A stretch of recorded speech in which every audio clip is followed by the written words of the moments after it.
Who am I? What does it mean to be me? How do I define myself? How do others define me? And how does that then influence the way that I interact with the world around me? What is it exactly that constitutes my identity? Historically, your identity was actually a pretty straightforward matter. It had to do with where you were born and who you were born to. Were you born in a big city, in a small village? Were you born into wealth or into poverty? Were your parents Mr. and Mrs. Taylor, Smith, Carpenter, Weaver? By the time you came around, your identity was pretty much set for you. These days, things aren't so simple. Who you are is up to you, what you want to do for a living, where you want to live, how you want to live your life. Not only do you have the freedom to choose your identity for yourself, you actually have the freedom to change your identity if you find that who you've become isn't who you wanted to be. That's something I discovered back in 2006. At the time I was married, had a good job, had just gotten a big promotion, had a nice apartment in New Jersey, had just moved out from the Upper East Side, had the money to do the things I wanted, to afford to go out if I wanted to, had all the status symbols associated with the lifestyle I was living, the Lacoste shirt and the Movado watch, the Bulgari earrings. I had everything that I was supposed to want, and I was miserable. It wasn't that kind of misery that hits you all at once. It's that frog in the boiling water that's been raised 1 degree at a time kind of misery. I didn't know when it happened, or how it happened, or why it happened. I just knew that I wasn't happy anymore, that who I was wasn't working out, that I had to change something.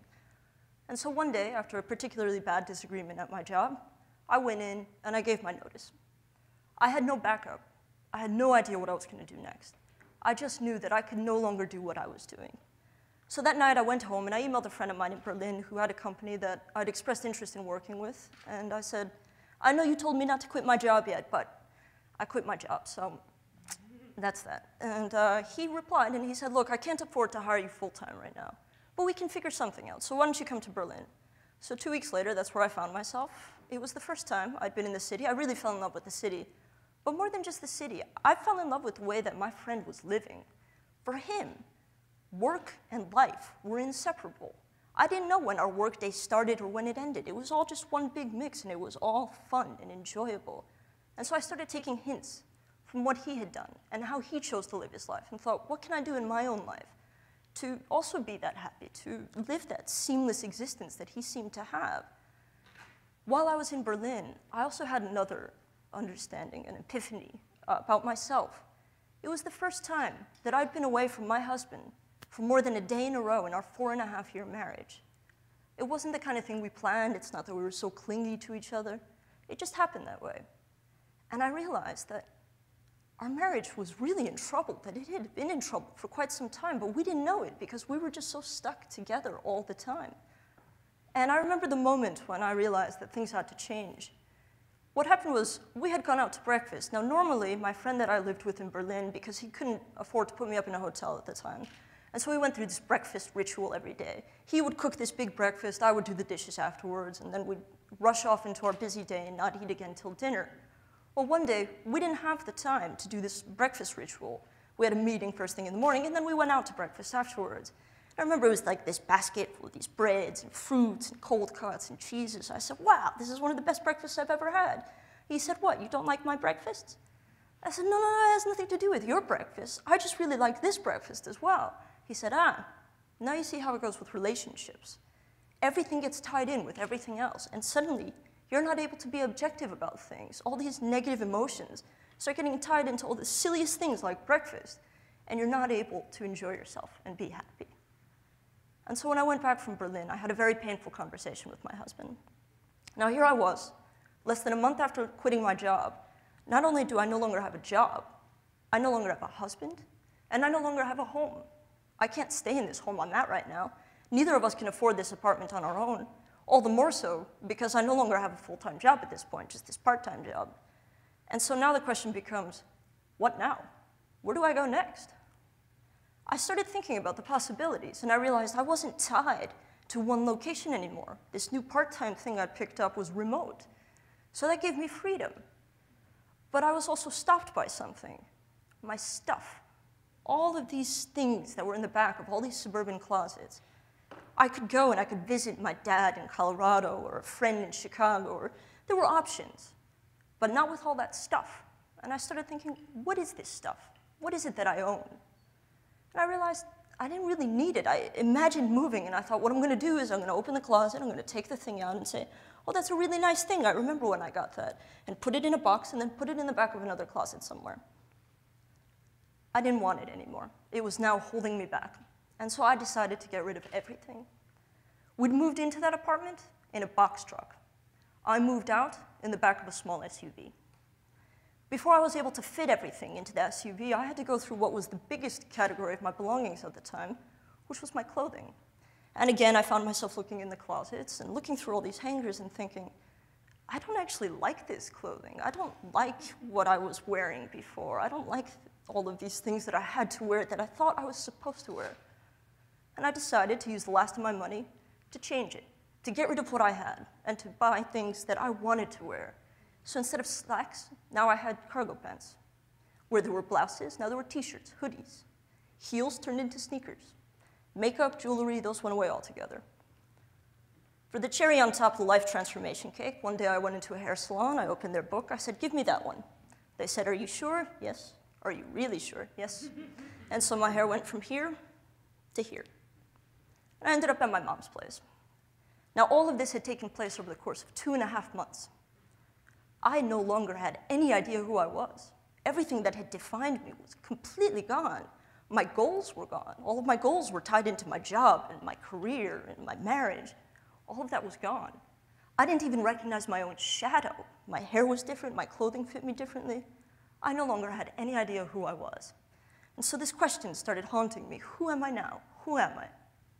Shortly after that, I ended up in Bushwick, Brooklyn, in this crazy building full of all these artists and musicians and clowns and chefs, every type of creative person you could possibly imagine.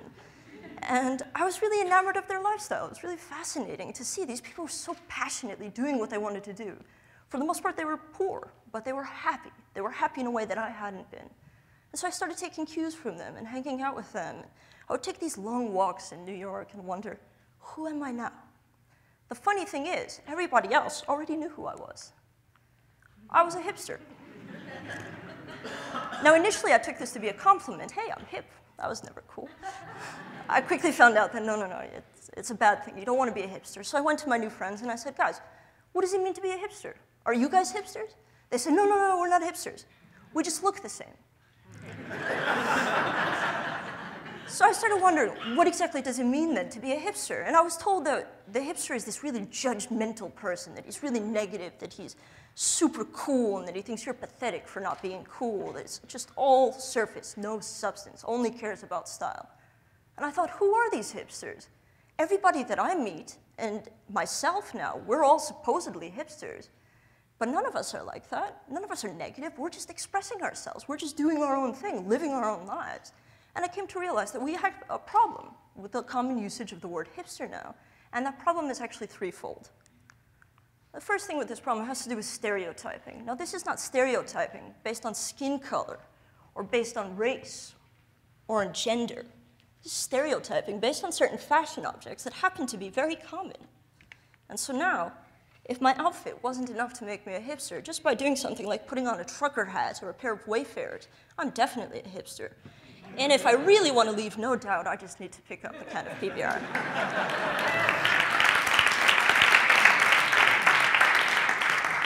Now, PBR happens to be about the cheapest and most widely available beer in New York right now. It costs about half as much of anything else. And so in this case, being frugal, hipster. Wayfarers? Go down to Canal Street, and there are tables and tables full of these glasses. Extremely common fashion trend. Yet again, hipster. Why is it that we're associating all these incredibly negative personality traits with this incredibly common set of fashion trends? When I bought this hat, and this is my own hat, I've had it for a few years, I didn't buy it just for this performance. When I bought this, I wasn't thinking, now everyone will know that I'm cooler than they are. I bought this, first off, it was $10, I could afford that. Second of all, I just liked the way the hat looked. I wasn't trying to send any sort of message. Yes, I thought it looked cool, but I wasn't trying to tell you, well, I'm cooler than you. I was just trying to wear a hat. And so that brings me to the second problem with hipsters. Misinterpretation. Because when I got this hat, I wasn't sending that signal that everybody is interpreting as. And so we've lost the signals as we've gone on. Historically, we only wore a few certain types of outfits. We just didn't own that much clothing. We didn't express ourselves in so many different ways. Nowadays, we've lost those meanings. So when you look at that guy over there wearing the fedora hat and think, ah, hipster, how do you know? How do you know why he's actually wearing that hat? Maybe his grandfather just passed away and left him that hat because he liked to try it on as a kid. Maybe his girlfriend gave it to him and he actually believed her when she said he looked good in it. Maybe he just woke up and thought, hey, I feel like wearing a fedora today. It's a fedora kind of day. We no longer know. What we're doing now is instead of using the classical meanings behind these symbols, we're creating our own meanings on the fly as we go. And yet we're so quick to judge people who are creating their own meanings. And we're doing that because we're misinterpreting what these objects mean. Now, a couple of weeks ago, Utah Senator Orrin Hatch had this to say about President Obama. So he accused Obama of trading in the hard hat for the hipster fedora. So essentially, he's trying to associate the president with this really negative, superficial stereotype that we have behind the hipster. When we've gotten to the level that the president of the United States is being insulted with the word hipster, we've reached a certain level of cultural saturation with this word. And that's the third difficulty with the word hipster. Popularity. Now, in the middle of 2010, a whole bunch of magazines came out and said, the hipster is dead. We are done with the hipster. It was an early 2000s thing. The hipster is over, and it's time to move on. But if you take a look at how many people are searching Google for the word hipster, how many news stories are featuring the word hipster, we've actually doubled in volume since the point when everyone was declaring the hipster dead. So what's going on here? If we all hate these hipsters so much, if we hate who they are and everything they stand for, why are there more of them? Why is it that every single year there are more of these hipsters that we all hate? The fact is that there aren't more of them. We're just using the word more. So we're stereotyping, we're judging more and more people who are doing nothing more than expressing themselves in the way that our society has otherwise come to accept. So what I suggest is that instead of looking at this negative archetype of the hipster that we've invented, where we're judging the vast majority based on this extreme minority, what we ought to look at is what's underlying the hipster phenomenon, which is a positive thing. It's freedom of choice. It's the freedom to express ourselves the way we want to express ourselves, to do what we want to do, to be who we want to be. Whatever that may look like, we've lost the meanings behind these cultural symbols. Mohawks were once a confrontational anti-mainstream symbol. Last year, my 2-year-old nephew wore one. Tattoos used to mean you were a complete miscreant, a troublemaker. These days, 1 in 3 Americans aged 25 to 29 has one.